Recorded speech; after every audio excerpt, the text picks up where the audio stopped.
my life has just been so weird. I have a scientific mind and I have this total open art mind, where I don't have any boundaries. I just I make the paintings I want to make. I make the tree houses I want to make. And working with Ben, we make the albums we want to make, It's like really kind of a lot of freedom. Welcome to The Creative Asylum, a weekly podcast that digs deep into the minds of visionary creators of all stripes. Musicians, actors, filmmakers, writers, artists, cartoonists, and cultural disruptors. Here, we'll discuss perspectives of living life on your own terms. Life lessons that keep us grounded, insane, and sometimes pull us back from the edge. So, take a deep breath, loosen your grip on the bland and the boring. This is your weekly prescription for authentic living, creative clarity, and hopefully, a little bit of cultural rebellion. Side effects may include spontaneous joy, existential epiphanies, and an uncontrollable urge to do weird and beautiful things. Hello, welcome to the Creative Asylum. My name's Daniel House, and I'm your host. Today is the final episode of 2025, the closing to our first season. If you're watching on YouTube, you'll notice that my background is very different. Reason is also, if you've been watching on YouTube, you've been fully aware of the fact that we've been having all kinds of really annoying issues with focus. And I've used different devices and different software, and I don't know what the hell's going on. But I just thought I would try this intro instead. Anyway, today's guest is with an old friend of mine, Roderick Wolgamott. He's probably best known as being the founder of the Seattle-based band Sky Cries Mary, a band whose music is completely different from everything that Seattle is primarily known for. They've been around for literally decades, since the 80s, and in that time have created, if I'm not mistaken, 17 albums. Roderick is also a visual artist. He's a poet. But what really interests me, and something I just found out recently in the last couple of years, is the fact that Roderick is also a treehouse designer and builder. And I'm fascinated by that. I really love treehouses just as a creative outlet, as an idea. And in that world, he's actually well known and renowned. Anyway, this is a great way to close the season. It's been quite a ride so far, and I can't wait for the beginning of season 2 next week, actually. And we'll actually be starting the season with a conversation with Moon Unit Zappa, which is pretty exciting. That aside, let's go over the conversation with Roderick Wolgamott. Roderick, good morning. Good morning. How are you, sir? Great. Fantastic. Yeah. Yeah, I've just been super creative lately and just, I Great. don't know, really happy with my artistic output right now. Well, as long as I've known you, you've always been a creative force. At least I believe you've always been a creative force. I don't know. There's been a number of years that you and I were definitely out of touch, but Yeah. I feel like I'm always seeing new music. Yeah. And in the fairly recent past, I became aware of part of your resume around building tree houses, Yeah. which I very, very much want to talk about because I'm fascinated by that. That just brings me back to like the most wondrous aspect of my own childhood. Yeah. I mean, it's funny because I just came from the World Treehouse Conference. So we actually do have a conference. And it was great. Julia Butterfly spoke as the keynote. You know who she is? I do not. I don't know a lot about Treehouse, that world. I mean, I know, understand there is a world, but... No, it was cool because she's that woman who lived up in that redwood for 2 years. Okay. You remember her? She's an activist. Amazing, amazing woman. Wow. Mind-blowing. How did you start building treehouses? Where did that come from? That's not a normal path for most people, right? I know, right? I go from mostly music to suddenly I'm traveling around the world. The first one I did was for this really amazing woman who's from Mexico. And she had 150 acres or something. And she said she wanted to do this outdoor art show. And I was like, okay. And she goes, what would you do? And I go, I'd build a treehouse up in that giant maple. And she goes, okay.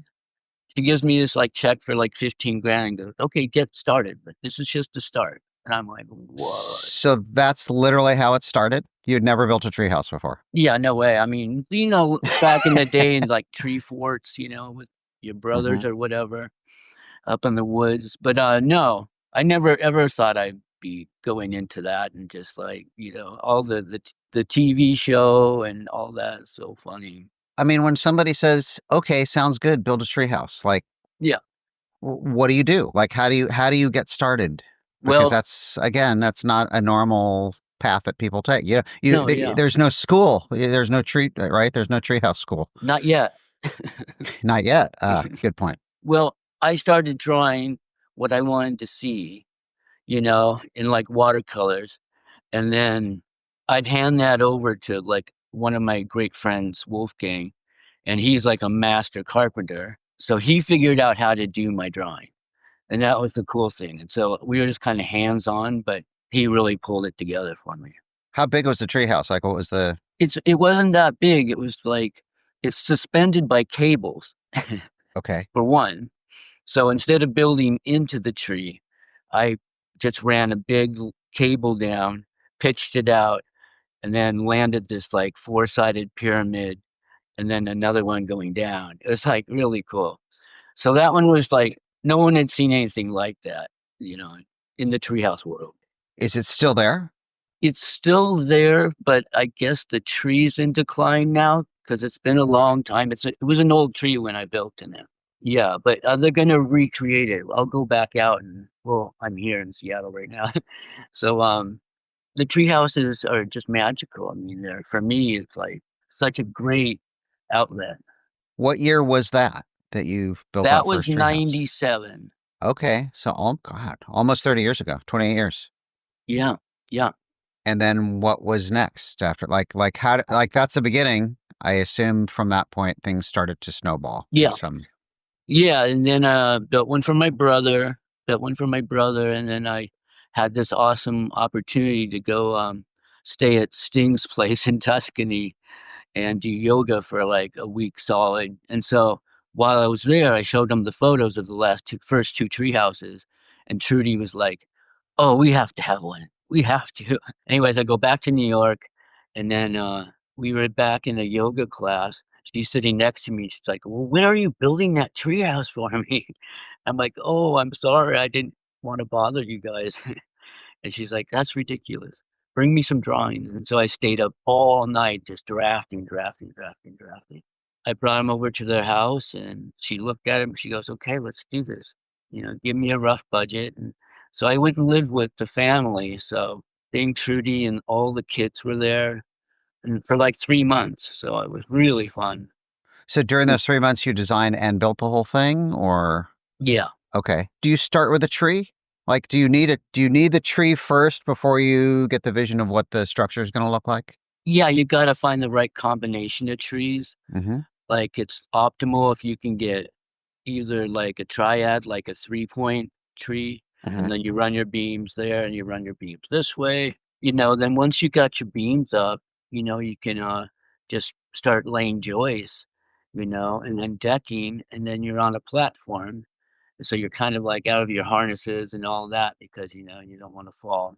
Yeah, it goes like that, and then the client usually comes back after a week, because like they're like their summer house or whatever. So we were like, in March, and I just love building tree houses. I got the best job in the world right now.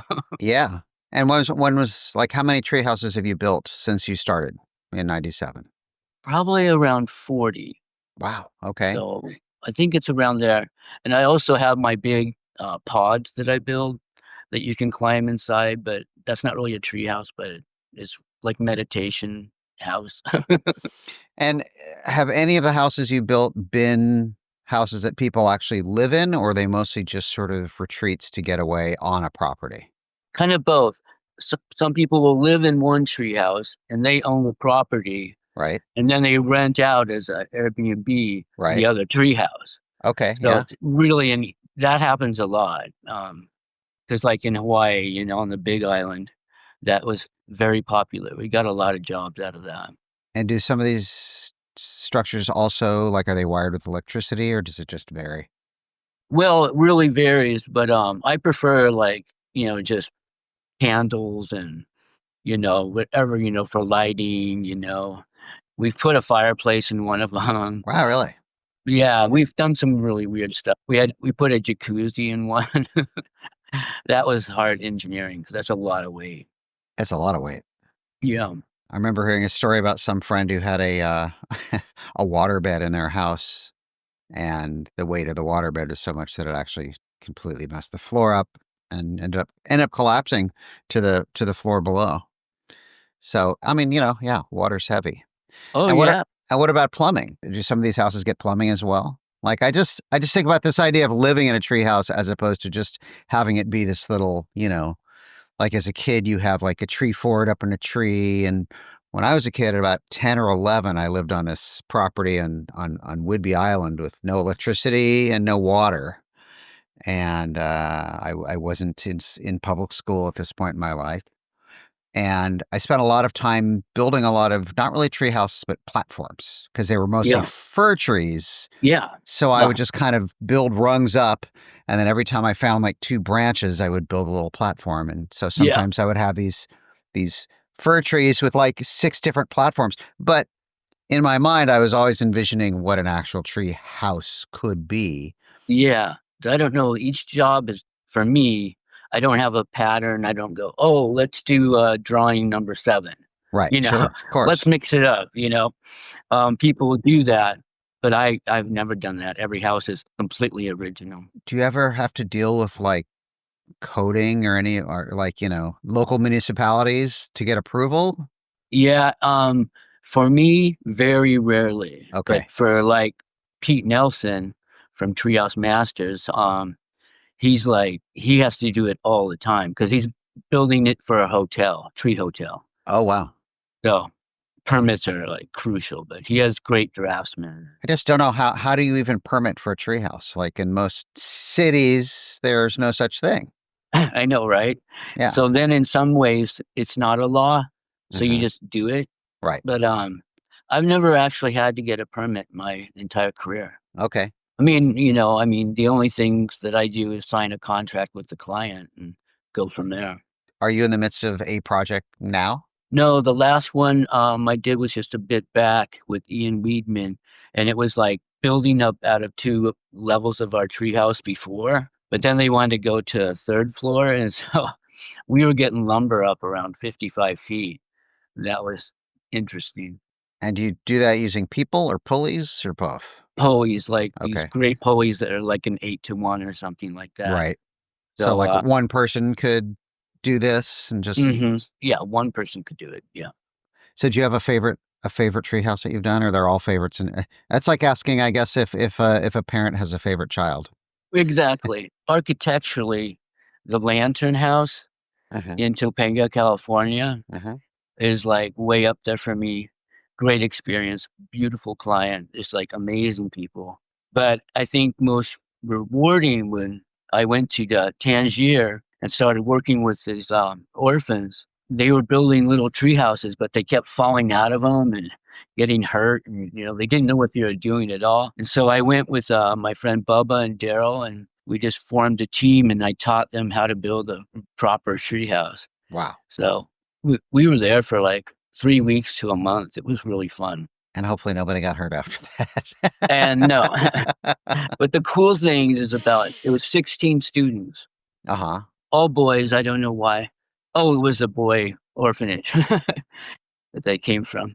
And so, anyways, then I taught a class every morning to them, like technical class, chalkboard and doing things. And we had a translator there, and that was really cool. It was 16 kids, and 14 of them became carpenters in Tangier. Really?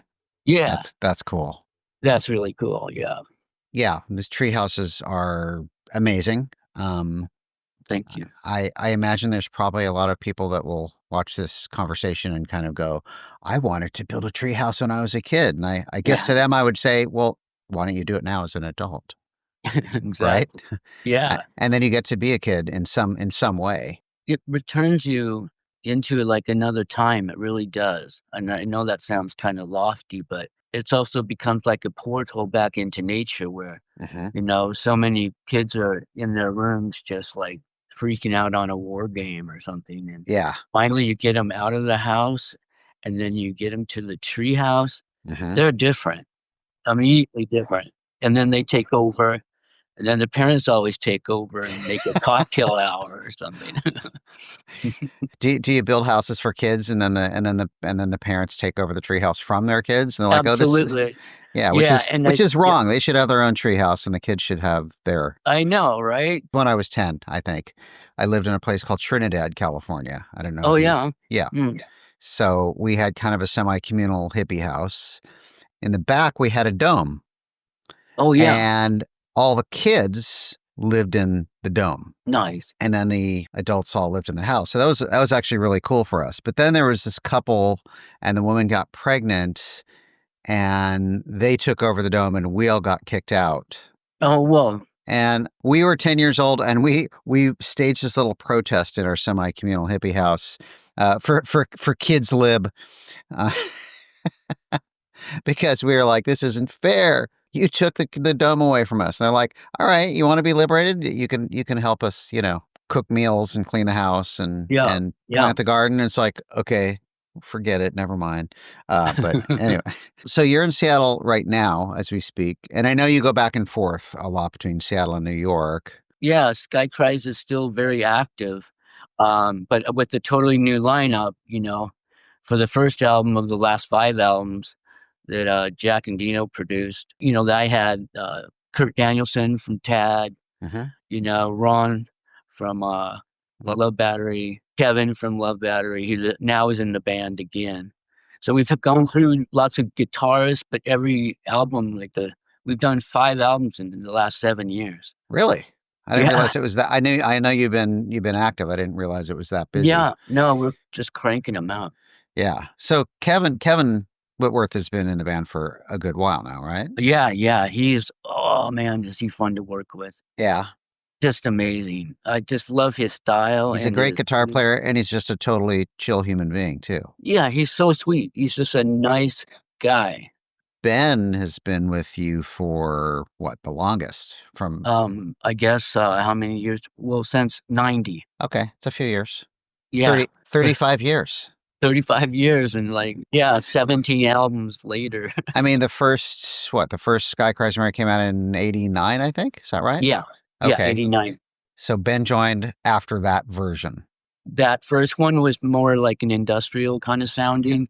And it was Ken Stringfellow and John Alvar. Right, I remember. Filling out the band. And we just got locked into this big snowstorm at John's house. And we just settled in and we recorded the whole thing for $500. And yeah. Were you living in Bellingham at that time? No, I've never lived in Bellingham. But they were in Bellingham at that time, yeah. Correct? Okay. Well, yeah, but then I was pre-med for 3.5 years, so it took me a little while to get a different degree. And so I think I was there 5 years at the UW. Okay. Anyways, yeah, so I was in a play when I switched to theater, and Stringfellow was on the crew. He's trying to learn the tech part of it. And we just hit it off. We were just immediate friends. And then he introduced me to John. And I said, I've got a little bit of money. Can we, go make an album together? And then it just was improv, Right. And it worked. I remember at that time in Seattle, I just remember that artwork and being so intrigued by the artwork and then listening to the record. And it was so unlike anything else that was happening at that time. Right. And I feel like Sky Cries Mary has always kind of been that. Sky Cries Mary has always been Sky Cries Mary, even as it's kind of evolved over time. Right. It's always kind of filled its own niche inside of the Pacific Northwest. I mean, a lot of people call it space rock. I think of it more as psychedelic dream pop. But then there's these whole other components too, especially with some of the newer stuff. There's tribal elements, and I hear kind of a real kind of soul element as well, mixed in with everything else. Yeah, especially lately. Yeah, which is kind of a really fascinating mix. It doesn't scream Pacific Northwest. the way certain bands do, you know? We lucked out because we were on like, the what is it, coattails of the popularity of Seattle, and so it was like, oh, every label's looking to get some Seattle band. Yeah. So then we got signed to Dave Allen from Gang of Four's label. World domination. Yeah, exactly. Hmm. And then that led to a deal with Capitol. And so we were like, this is looking really good. Uh-huh. Except really, I don't think we appreciated how we did get into somewhat the limelight. Looking back, I wish I had appreciated what I was. I was just worried about the next show and, you know, where am I going to get a sandwich for a vegetarian? How many records did you do with Capitol? Basically one. Uh-huh. And then Hal Milgram retired, and he was he was the president, and he loved us. But then he retired, and so we got a new. It happens all the time. Someone comes in as a new president and just fires and drops band like Right. right in And that's center. it. Yeah. So no, that was okay, and then we returned to World Domination for another album, and then what we did this time was turning. It's just like 17 albums now. Yeah. All right. Hard for me to even remember I them don't all. even know how you keep track anymore. So do you think of it in terms of it being like a band, or do you think of it as an ensemble or a collective? Like in your mind, if you describe Sky Cries Mary, what are the words that you use to describe the entity that is Sky Cries Mary? Oh, I like collective. That's a good way to say it because everyone shares everything is, financially. Everyone brings their game to the rehearsals and the recordings and writing. Yeah, I'm just like in a really good situation now with the band. Yeah. I feel like we're working on the new album. We've Okay. got 2 in the can and then 4 more coming up. So And is Jack in this version as well? I know he moved outside of Seattle, so. yeah, he's so far outside Seattle now. It's really hard. Then again, you're in New York, so you make it work. Exactly. Yeah, I come out to Seattle a lot. My family's here, so it's Okay. How long have you lived in New York? Like, 24 years. okay. I moved 7 days before 9/11. It was insane. Wow. Holy I crap. was just like, wow, welcome to New York. This is Yeah, so seriously. crazy. What part of town were you living in when that happened? East Village. Okay. So you weren't that far away. No, not at all. Yeah. Yeah. Yeah, we're 10th and C right there in the village. I still live there. Yeah, same place for 23 Same years. place? Yeah. Wow, that's amazing. Well, I mean, now I'm in a new place, but same building. Okay. What was it exactly that brought you to New York after all those years in Seattle? Well, Anissa, my ex-wife, she and singer for Sky Cries, she got into NYU's master's program for painting. And so she's like, I have to do this. And I'm like, yeah, I've always wanted to live in New York, no problem. 2 years I was thinking, the program. So we just locked the door on our Beacon Hill house and never went back for like, it just sat there dormantly. Oh, wow. And then, because I thought we'd return. And then no, it just like, Oh, you were still together back then? yeah. Okay, got it. Yeah. No, we've Yeah. been divorced like 10 years now or so. Right. And I have a daughter. Right. She's amazing. How old is she now? She's 20. Her Yeah. name's Petra. Yeah, 20 years old. She's going to Pomona University. Oh, so she's not that far from me. Yeah. Oh, yeah. Where are you again? I'm in San Diego. Yeah, that's what I thought. But I was in LA for 14 years, and then I went to Joshua Tree for 4.5 years, Wow. where I actually designed and built a house, but it was not in a tree. But it was the largest scale creative endeavor of my life. Cool. And I don't miss living there, but I very much miss the house that I built. Oh man, I want to see photos. I'll send you photos. Cool. Absolutely, yeah. Well, Great. it turned out beautifully. Yeah. So, anyways, after Capitol, we went back to the indie World Domination. Then we went to Warner Brothers, and then that's when talk about overproduction. It's just like, whoa, we could have made a totally different album with totally different people, like Steve Fisk, or Right. what would he bring to the table? He's awesome. Did you have an issue with it being overproduced, or did you like it? No, they were great to work with. I just felt like I kind of lost control of like Mhm. what I was really thinking.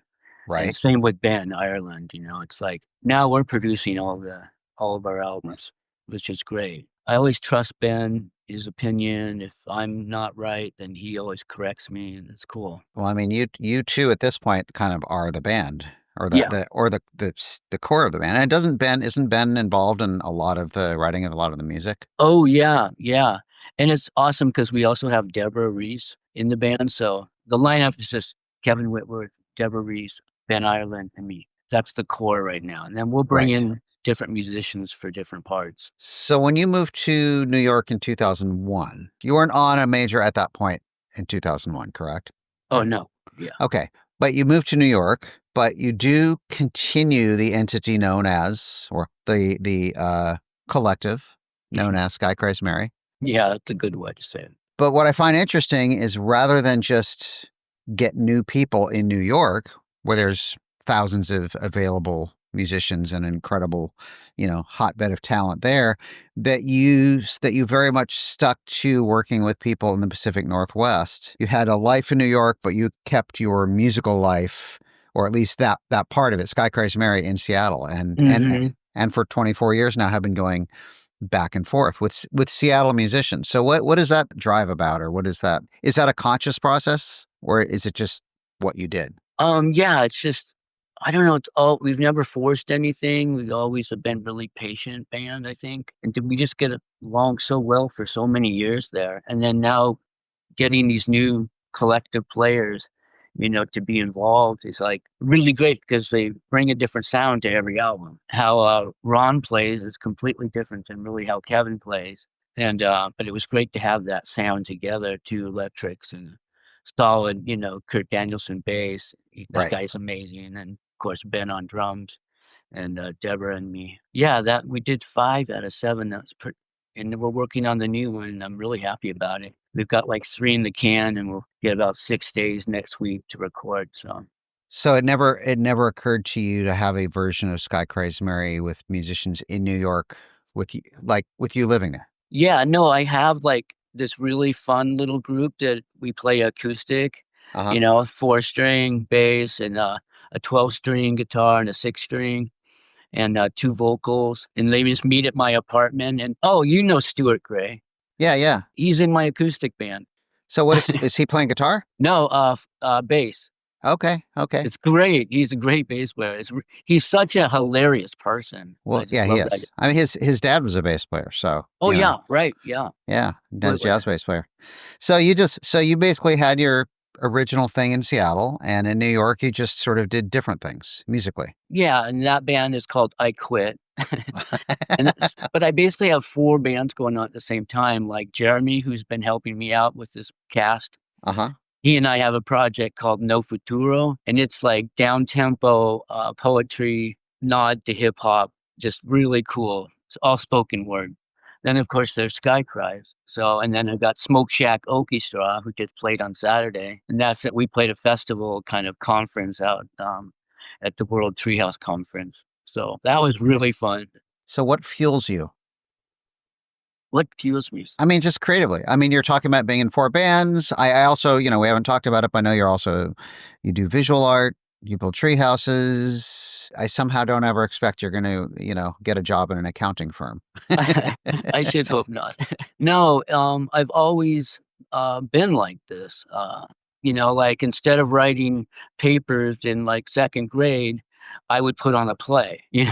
I get all my friends as the cast, and one of the moms would sew the costumes, and I put on this elaborate play for like 30 minutes. Really? And so they always passed me because they're like, "That's the best essay you could have written." So you actually would write a play and then basically direct it? Yeah, and perform it in front of like both classes of 2nd graders, and I did that till 6th grade. Really? And then junior high, forget it. You got to start writing real papers. That was up in Edmonds. Okay. Just outside of Seattle. Yeah. Were your parents creative people? No, they had a good eye. They had a good eye for art, Yeah. but they never did any art. My dad was a dental surgeon, so Okay. he had a pretty serious job there. And then my mom was pretty much a stay-home mom, but I don't know. They were both pretty distant in a way. Uh-huh. Very, not politically conservative, but conservative. You know what I mean? I do. Like a generational thing. So Yes, yes. The opposite of my parents, I think. yeah, it sounds like. Do you have siblings? Yeah, I got an awesome sister who is playing music and played at the festival on Saturday night with us. Okay. Yeah, she's fantastic. That's a great other story. But then I have two older brothers. Are they creative? No, one's a Trump supporter, so I don't really even talk to him. They have nothing to say. Yeah. No So it's kidding. like, why even try? And then my oldest brother's a doctor. He runs a hospital. He's like super overachiever. But So, what do your older brothers think of you? You're this creative force with braids and a beard, and you've got the doctor who runs a hospital, you've got a Trump supporter, and then you have conservative parents. No offense intended, but like somebody who could come out of the world of Lord of the Rings.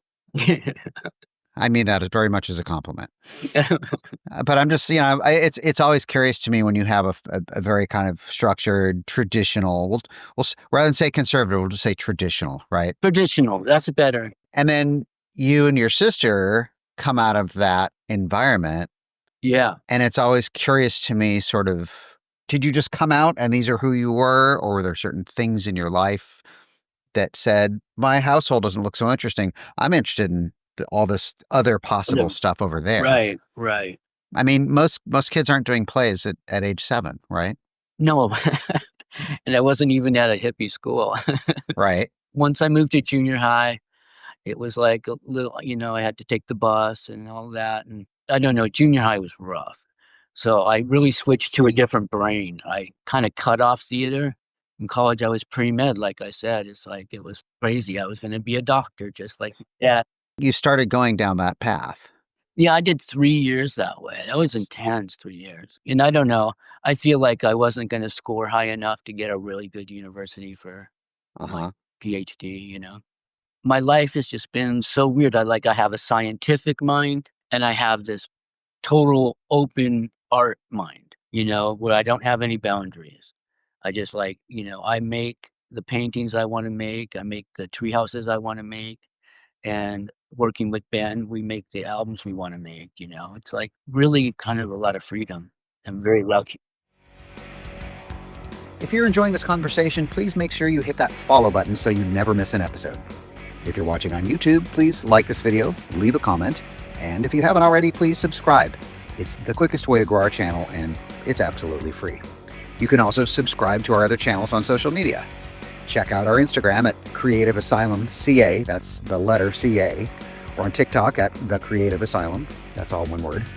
Our website is thecapod.com, and our Facebook profile is the same, facebook.com/thecapod. All right, back to the episode.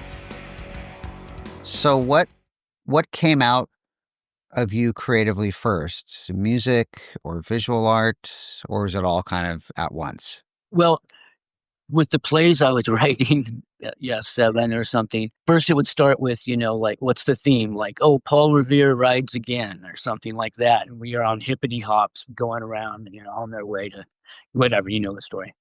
Anyways, so I just started doing that and that was my outlet. And there would always be a soundtrack. So like whatever was kind of cool at the time, or like I would just use a taped cassette and put it through a boom box, and that was fun. That was a really good time in my life. High school was different, Yeah. So, I know this sounds weird, but I was like almost a semi-pro tennis player. Really? Yeah. I can't quite picture it, but I know it's like everyone's like, they see me out on the court and they're like, how did this dude get out here? Guards. At what point in this whole life journey of yours did you start doing music? Did it start as music? Did it start as poetry? That's a great question. Again, I was cast in this play, and I played cross-dresser. And now, are we talking 7th grade or are we talking later? Oh, we're like in college now. This is after pre-med. Okay. I'm sorry. It's okay. Cross-dresser at 7, yeah. Well, you never know. Yeah, why not? Maybe that's who you were at 7. I don't know. Okay, so you're in college. Yeah, in college doing this massive crazy play by Heiner Mueller out of Berlin, and they needed music, and I was like, I'll do it. I just did it again, like, oh, I'll build a treehouse. What am I talking about? Uh-huh. Same thing with, oh, I'll write the soundtrack for the play. I hooked up with a couple guys and went in the studio and for 3 days and recorded the whole soundtrack. And it was like more like I was producing instead of like playing so much. If there was vocals, of course, it would be me and stuff like that. Mm-hmm. But it was really, so that changed my life because once I did that, then I got cast into all the graduate plays. And then I wanted to go to Paris for grad school. So I got the best review from someone who attended that school and like the lead professor of the program. And so I got into that's how I got to Paris for 2 years. Yeah, 87, I think it was. And well, I went back and forth with New Rose Records, and I think they're defunct now. Where's all our vinyl? Because New Rose, that's who put out the original Sky Cries with With the Ken Sky and Cries John. Mary guys, right? Yeah. Yeah. So were you like in Paris and then you went back to the West Coast and did Yeah, that I record? dropped out of school. Okay. I dropped out and just said, well, maybe I'll return. But, I'd got this record deal with New Rose. I got to jump on this. And then, meeting Ken and then meeting John, I just loved that they were so open-minded to not doing like the posy sound, Right. which I love, but it's like, it's just, Yeah. me, Yeah. so. Yeah. Actually, Ken's going to be on doing an interview Nice. in the new season in Oh, that's 2026. fantastic. Yeah. That's Yeah. great. Love Ken so much. Yeah. He's an insane talent. He's so incredibly gifted. Yeah. I saw he came to did this private show in, while I was living in Joshua Tree, and I hung out with him for a bit and went to that performance and was just like, kind of forgot how insanely talented he is, you Yeah. know? Because I think of him in the context of the whole band, but when it's just him, you're like, oh yeah, Yeah. Right. it's all right there. And yeah, it's Yeah. wonderful. And Ben says hello. Oh, hi, Ben. I'm staying at his place. Okay, cool. Okay, so you drop out of school, you do this record, you get signed to New Rose. Is it after that record comes out? Do you then come back to Seattle? Exactly. And Okay. then we recorded Don't Eat the Dirt with Fisk. And that went really, really well. But it was a totally new lineup. There was like this kind of punk guitarist, super nice rolling bass lines. And it was a great lineup. But we were totally industrial. We were like really heavy. We were opening for 9 Inch Nails on the West Coast, Okay. which was mind blowing. Yeah. No kidding. So that was like Head Like a Hole was just hitting, I think. So they were just getting huge as we kept going with them. And then suddenly, like, I think Vancouver got kind of kicked off the tour. We Oh, were really? we were pretty wild back then. We would steal all their booze and Oh, okay. Young rebels. So how did you make the shift from being essentially an industrial band yeah. to the kind of band that Sky Cries is more typically known as being? What I refer to as psychedelic dream pop. Yeah, that's great. Yeah, it's like space rock mixed with that because it's not so much like, the more extreme space rock, psych rock, Right. But I love so many psych rock bands. They do influence me. But how did you make that pivot stylistically? Oh, okay. Well, Anissa Romero was, I knew her from college. She has this insane voice, this incredible range. Yeah. She was in my senior thesis at the UW. So she sang an opera piece. Then industrial music took over, and it was really cool. Anyways, so Anissa gets back into Seattle, and I'm working at the Globe Cafe, the only vegan restaurant in Seattle at that time. And anyway, she walks in the door, and I'm like, I forgot how much I had a crush on her for so long. Sure. And then suddenly, it became a romance, and she joined Sky Cries. And it's just very smooth, but it changed the sound completely. Was that largely her? I think she brought a huge influence on spiritual and like Hindi chants. And, she really was in touch with a very high spiritual side to her.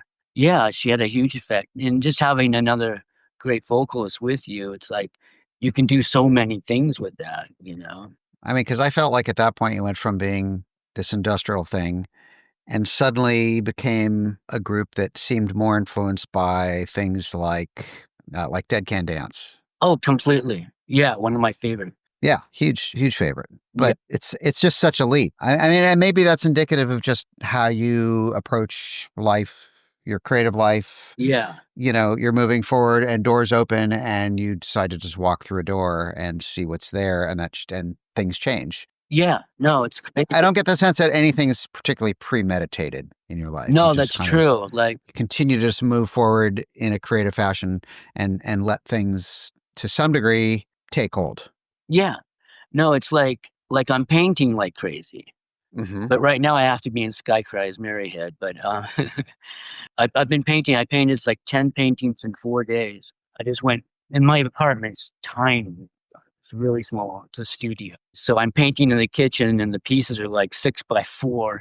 So Oh, I wow. can't even get to the refrigerator without, messing up the Mm-hmm. painting. And it was hilarious, but that worked out really well. That financially, it was really great. And so it's a good way to make some extra money. Selling paintings? Oh yeah, I've That's great. out of the last 8, I sold 6 so far. Really? That's Yeah, fantastic. it's kind of funny because I kind of go back to my treehouse clients and and say, "Wouldn't this be perfect for your treehouse?" you know, And they say yes? yeah, and and they send you a good check. It's depending on the client. At different times in your life, do you sort of favor one creative outlet over the other, painting versus music versus treehouse, or do they just kind of fulfill completely different parts of yourself? Yeah, I think they're just all parts. They're different mindsets. To go into one really deeply, you got to totally absorb. And, like this new album, I mean, just I'm so excited. It feels great. But then it's like, without music, I would die. I just, Yeah. music is like my savior, but then the sculptures that I'm doing, like some stone sculptures, I just go from one medium to another when I get not bored, but feel like I'm burnt out. Like if I'm writing like my 5th poem or a lyric for a new album, I'll be like, okay, I'm burnt out. I have no inspiration. Just get out of the house, go on a walk. Yeah, no, it's been a really active time. I think I'm probably a little like on the hyper side, for a while of my mania. So Uh-huh. I'm like, I'm bipolar 1. So it kind of, Oh, okay. Are you? yeah, I'm extreme bipolar, so. Do you think that being bipolar is a component in your life that feeds sort of your creative endeavors? I do. I'm well medicated. Need to be, but Right. sometimes I do go off my meds, and then next thing you know, my whole kitchen's a bunch of paintings or, like I said, or I just like, oh, I cleaned the entire house from, top to bottom, I mopped and, things that I'll do, I'll just, the depressions are the dangerous part, so. Yeah, I just had a conversation about depression with a friend just the other day Oh, because yeah. that's something I've dealt with my whole life.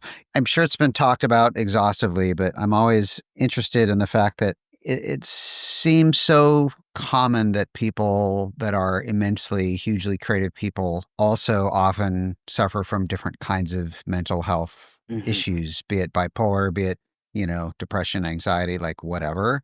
Right. But it's these two so often seem to go hand in hand. And I always just wonder, like, what is that?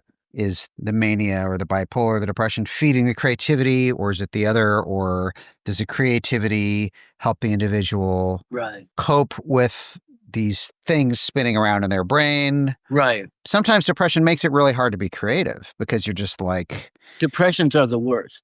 That's just it's so heavy. oh, I know. I know. It's Yeah. like, so, there'll be days where I'm in bed for like, 5 days straight, Yeah. up to go to the bathroom or something bad. But then, then I go to my doctor and she ups my meds a little, and then Hmm. I was fine or normal in a way, but I'm not really Normal. Yeah. normal. Yeah, sometimes it feels unfair, like this shouldn't be the normal, but it often is. Yeah, I mean, if it works, it works. It's not for everybody, for sure. Yeah, yeah. I'm always envious and also a little baffled when I meet people who just seem to have a life that is never riddled with like anxiety or depression, and Right, they just go about life with a smile on their face. I'm like, how do you do that? And it's not about a how, it's just how they're wired, and right, right. good for them, I suppose, Well, but that's like Kevin Whitworth is that way. Yeah, yeah. He's just always positive. He's just like, I just love his energy. He's amazing. Well, I hope that's actually indicative of everything that's also going inside of his brain as well. Yeah. But Yeah. yeah, I've never seen Kevin where he ever seemed to actually be depressed about anything. No, So I know. It's amazing. I mean, it is amazing, and it's great to be around because that kind of energy is infectious. And Deborah Reese brings a lot to it because she has this really soulful voice, kind of Uh like huh. Massive Attack. Another Not one of my favorites. Yeah, it's just really soulful, and so she complements what I'm doing. Sometimes we double, sometimes she echoes, stuff Hmm. like that, or she'll take the whole chorus, which is great. She has a cool voice. I didn't know she could sing, but she's married to Ben. Oh, But really? yeah, Okay. yeah, they're married. She's the one member of the band I know the least amount Yeah, about, like I know, who her right. background is creatively. What you know? She just came from Washington, DC, I believe, and came out to Seattle. Wasn't really pursuing, I don't think, a band or anything. But Uh-huh. then, like, you know how, like, you always sound better singing in the shower kind of thing? And, like, I could hear her through the door showering, and she started Uh-huh. singing, and I'm like, "Whoa, Deborah, you have a voice." She's like, no, no, no." And I'm like, "No, you really do. Sit in on the next song and tell me how what you wanna do with it." Right. She just nailed it. Like, I was like, Uh-huh. "Okay, you're in." Okay. I always like singing with a woman or at least another musician. I like doubling the vocals and stuff that But way. it's with Sky Cries, it's always been a female voice, yeah? And used to had, like, probably the most presence on the albums. I just mean like the second voice, it's always been you and a woman's voice. Yeah, that's true. Right. Yeah. I've always been drawn to female vocals in Cocteau in in Twins or in every form, and even with punk rock, for that oh, matter. yeah, Pretenders. I mean, she's Yeah. So let me just kind of get to the final question, which is kind of the only part of this whole thing that I actually think about, but it puts a nice bow on that on everything. How do you go about living your life every day so that you're always true to your passion and the things you love to do creatively, so that you never stray from the path that you're on? That's a good one. I do a sunrise meditation. So every morning I get up around 5:30 usually, but then I walk with the sunrise and I walk along the East River and it's just like no one's out. It's like ghost town. It's just so beautiful the way the fog will move in and I do this like mantra and I do that for an hour and then I start my day. Then I'll get some coffee. Then I start the day, different things that I want to do, paintings, write lyrics.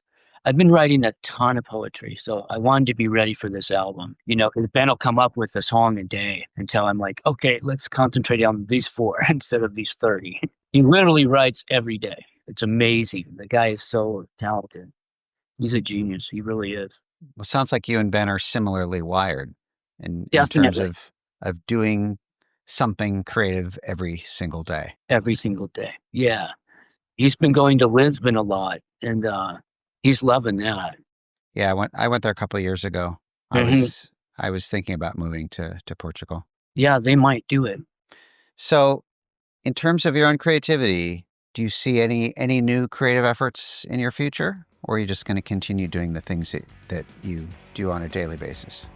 Well, like all of it, it just kind of happens in a weird way. So if something new came into my mind and I just have to study it and then like look at whoever was the genius behind a movement, then I'll go, get inspired again or buy, a poetry book or something, or traveling. I travel a lot. Yeah, I just have to keep cooking.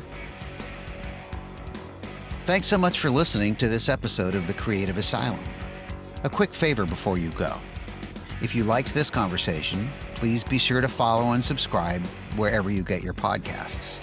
New episodes drop every Tuesday at 10. You can find us on Instagram and on YouTube at Creative Asylum CA. That's Creative Asylum and the letters CA. Our website is thecapod.com. And our Facebook is the same, facebook.com/thecapod.